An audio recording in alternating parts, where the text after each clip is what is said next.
jaajëfal leen ci ànd bi ngeen di ànd ak ñun mbokku internet bu 5M TV Sénégal jaa ngeen jëf ci teewlu bi.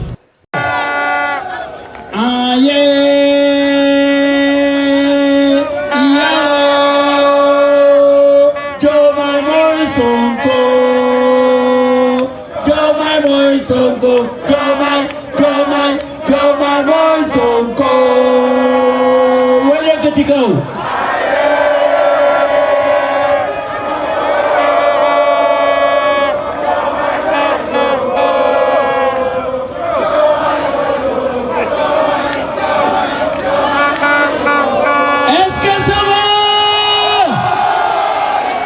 Est-ce que vous êtes là?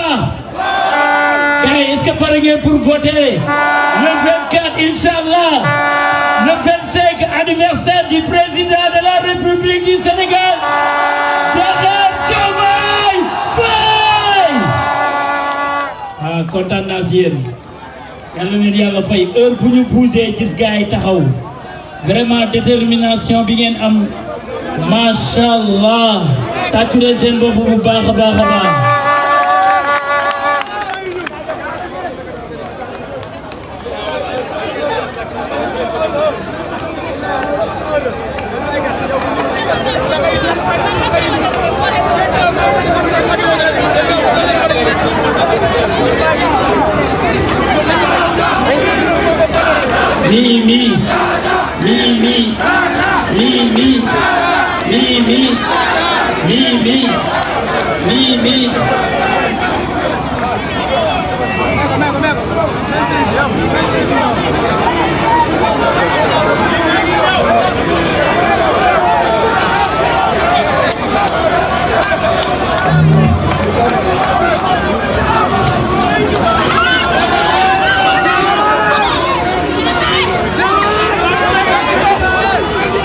Assalamualaikum mbokki Nioro.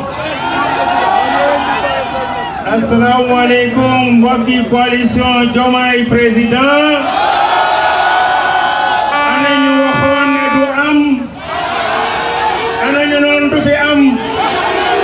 Ba mu amee nu ñu def. Ma ne suul kër du ko tere feeñ.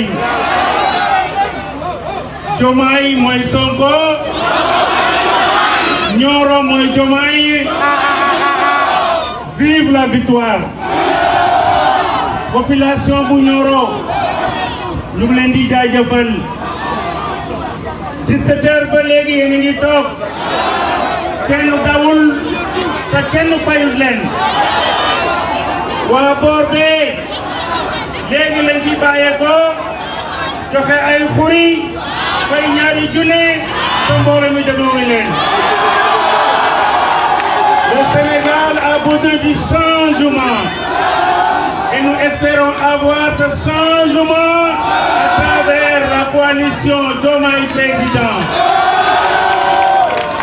Monsieur Bassirou Diomaye Faye, le futur président de la République, Nioro nee nañu waaw.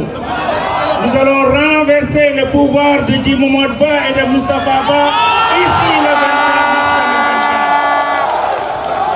Gis naa léegi bi président ñëwee mu jàpp yëngal door si suuf ñu baal leen bu leen baalee dañ koy ñafal. Vive la coalition Diomaye. Ñu ngi gërëm toutes les 15 communes et leurs responsables.